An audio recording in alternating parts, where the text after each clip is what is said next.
வணக்கம் நண்பர்களே, முக்கிய செய்திகளை இந்த பதிவில் பார்க்க போகிறோம். நாளைக்கு எலெக்ஷன். இன்னைக்கு தமிழக மீடியாக்களில் பல பரபரப்பான தலைப்பு செய்திகள் வெளிவந்துக்கு இருக்கு. அதை ஷார்ட்டாக பார்க்க போகிறோம். முதல் செய்தி என்ன அப்படின்னா, மயிலாப்பூருடைய திமுக வேட்பாளர் வேலு இருக்கார்ல, அவருடைய உதவியாளர் சத்தியமூர்த்தி அப்படிங்கிறவருடைய வீட்டில் பறக்கும் படையினர் சோதனை நடத்தியிருக்காங்க. 9 கோடி ரூபாய் கிட்ட பணம் இருக்குது திமுக வேட்பாளருடைய உதவியாளர் வீட்டில் அப்படின்னு பறக்கும் படையினருக்கு எலெக்ஷன் கமிஷனுக்கு தகவல் கிடச்சிருக்கு. அந்த தகவல் கிடைச்ச உடனேயே உதவியாளர் வீட்டில் போய் சோதனை நடத்தியிருக்காங்க. அப்போது கட்டிலுக்கு கீழே கட்டுக்கட்டாக 500 ரூபாய் பணக்கட்டு இருந்திருக்கு.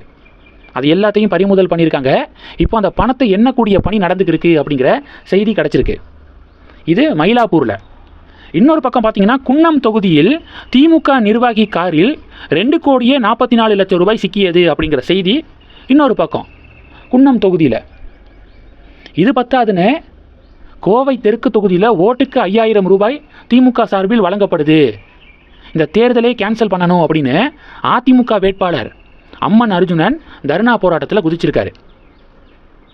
தேர்தலுக்கு நாள் திமுக பணப்பட்டுவாடாவை முடுக்கி விட்டுருக்காங்க. 234 தொகுதிகளையும் மூளை முடுக்கெங்கும் பணப்பட்டுவாடா நடந்துக்கிருக்கு அப்படின்னு அதிமுக பாஜக கூட்டணி அந்தந்த தொகுதிகளில் தேர்தல் நடத்தக்கூடிய அதிகாரியை அப்ரோச் பண்ணி புகாருக்கு மேலே புகாரை கொடுத்துக்கிருக்காங்க. இதெல்லாம் ஒரு பெரிய பரபரப்பை ஏற்படுத்தியிருக்கு டிஎன் பாலிடிக்ஸில். ரெண்டாவது என்ன பார்க்க போகிறோம், அண்ணாமலை அதிரடி அப்படிங்கிறது ரெண்டாவது செய்தி. அண்ணாமலை கிட்ட செய்தியாளர் ஒரு கேள்வி கேட்குறாரு. என்னென்னா, உங்களுடைய ஆதரவாளர்கள் இந்த தொகுதி பங்கீடு, வேட்பாளர் செலெக்ஷனு, இது எல்லாத்துலேயும் அதிருப்தியில் இருந்தாங்களே, நீங்கள் கேம்பெயின் பண்ணுறீங்களே அப்படின்னு சொல்லிட்டு அண்ணாமலை கிட்ட ஒரு கேள்வி கேட்கப்பட்டிருக்கு. அண்ணாமலை என்ன தெரியுமா சொல்லியிருக்காரு, கடமையை செய் பலனை எதிர்பாராதே அப்படிங்கிறது என்னுடைய தீமு, என்னுடைய மோட்டோ.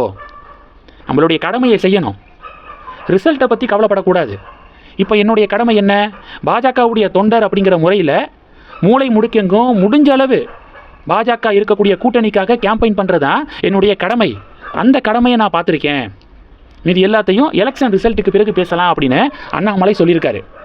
தனக்கு 1000 ஆட்சேபனைகள் இருந்தாலும் கட்சி மேலிடம் ஒரு டிசிஷன் எடுத்திருக்காங்க அப்படிங்கிறதுக்காக அதுக்கு கட்டுப்பட்டு அண்ணாமலை எப்படி கேம்பெயின் பண்ணியிருக்காரு பார்த்தீங்களா. இந்த என்டிஏக்காக எவ்வளவு உழைச்சிருக்காரு. என்டிஏ வெற்றி பெற கடுமையாக உழைத்தவர்கள், பிரச்சாரம் செய்தவர்கள் அப்படிங்கிற லிஸ்ட்டை எடுத்து பார்த்தீங்கன்னா அண்ணாமலை தான் டாப்பில் இருப்பார். சுயநலமே இல்லாத ஒரு தலைவன், பிஜேபியுடைய உண்மையான ஒரு தளபதி, சோல்ஜர் அப்படின்னு சொல்லிட்டு பாஜக தொண்டர்கள் அண்ணாமலைக்கு பாராட்டு பதிவுகள் போட்டுக்கிருக்காங்க, பாராட்டி வராங்க சோசியல் மீடியாவில். அடுத்து என்ன பார்க்க போகிறோம் அப்படின்னா, முதல்வர் ஸ்டாலின் அவர்கள் கொஞ்ச நேரத்துக்கு முன்னாடி திமுகவினர்களுக்கு ஒரு அறிவுரை வழங்கியிருக்காரு. நாளைக்கு தேர்தல், டிஎம்கேவுடைய பூத் ஏஜென்ட்ஸ் எல்லாமே வாக்குப்பதிவுக்கு 1.5 மணி நேரத்துக்கு முன்னாடி பூத்துக்கு போயிடணும், ரொம்ப உஷாராக இருக்கணும், விழிப்புடன் செயல்படணும் அப்படின்னு சொல்லிட்டு முதல்வர் ஸ்டாலின் டிஎம்கேவுடைய பூத் ஏஜென்ட்ஸுக்கு அறிவுரை வழங்கியிருக்காரு.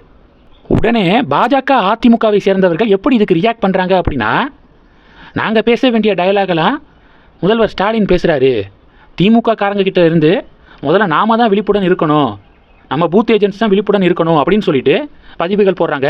இப்போது என்டிஏவுடைய இந்த பதிவு தமிழகத்தில் பெரிய பரபரப்பை ஏற்படுத்தியிருக்கு. அடுத்தது, ஸ்டாலின் அவர்களுக்காக அரவிந்த் கெஜ்ரிவால் தமிழகத்தில் கேம்பெயின் பண்ணார்ல, அது சம்மந்தப்பட்ட ஒரு வீடியோ பேசுபொருளாக மாறி இருக்கு. அரவிந்த் கெஜ்ரிவால் ஆங்கிலத்தில் பேசியிருக்காரு. திமுக காரங்களை பார்த்து கேட்குறாரு, people of Tamil Nadu hate BJP, அதாவது தமிழக மக்கள் பிஜேபியை வெறுக்கிறாங்களா இல்லையா அப்படின்னு சொல்லிட்டு ஆங்கிலத்தில் கேட்டிருக்காரு. You hate BJP or not அப்படின்னு சொல்லிட்டு கேள்வி கேட்க, பின்னாடி நின்று கொண்டிருந்த முதல்வர் ஸ்டாலின் பார்த்தீங்கன்னா நோ நோ அப்படின்னு சொல்லிட்டு பேசுனது அந்த வீடியோ செம ட்ரெண்டிங்காக ஷேர் ஆகுது. பிஜேபினாலே நோ நோ அப்படின்னு சொல்லியே பழகிட்டாங்க போல் DMK. You hate BJP or not அப்படின்னா திமுக காரங்க எஸ் அப்படின்னு சொல்லணும், ஆமாம் நாங்கள் பாஜகவை வெறுக்கிறோம் அப்படிங்கிறதான் திமுக காரங்க சொல்ல வேண்டிய பதில். ஆனால் அரவிந்த் கெஜ்ரிவால் பேசுனது புரியாமல் you hate BJP or not அப்படின்னு கேட்டதுக்கு நோ நோ அப்படின்னு முதல்வர் ஸ்டாலின் அவர்கள் தலையாட்டுறாரு. திமுக உடன்பிறப்புகளும் கூட்டத்தில் இருந்தவங்களும் நோ அப்படின்னு சொல்லிட்டு ஸ்டாலின் அவர்களை பார்த்து இவங்களும் நோ அப்படின்னு கத்திருக்காங்க. அடுத்து, பீப்புள் டோன்ட் வாண்ட் பிஜேபி அப்படின்னு சொல்கிறாரு அரவிந்த் கெஜ்ரிவால். ஸ்டாலின் பார்த்தீங்கன்னா பின்னாடி நின்றுக்கிட்டு நோ அப்படின்னு சொல்கிறாரு. Tamil Nadu does not want BJP அப்படின்னு அரவிந்த் கெஜ்ரிவால் சொல்ல பின்னாடி நின்றுக்கிட்டு முதல்வர் நோ அப்படின்னு சொல்கிறாரு. இப்போ இந்த வீடியோவை அதிமுக பாஜக கூட்டணி ஷேர் பண்ணி இப்போ வந்து ட்ரோல் பண்ணுறாங்க. இது தமிழக அரசியல் களத்தில் ட்ரோல் மெட்டீரியலாக மாறி இருக்கு இந்த விவகாரம். இந்த செய்திகள் எல்லாத்தையும் பற்றி உங்களுடைய பார்வைகளை மறக்காமல் கமெண்ட் பண்ணுங்கள். தொடர்ந்து கனெக்டில் இருங்க. அடுத்தடுத்து நிறையா பதிவுகளை பார்க்க போகிறோம். நன்றி. ஜெய் ஹிந்த்.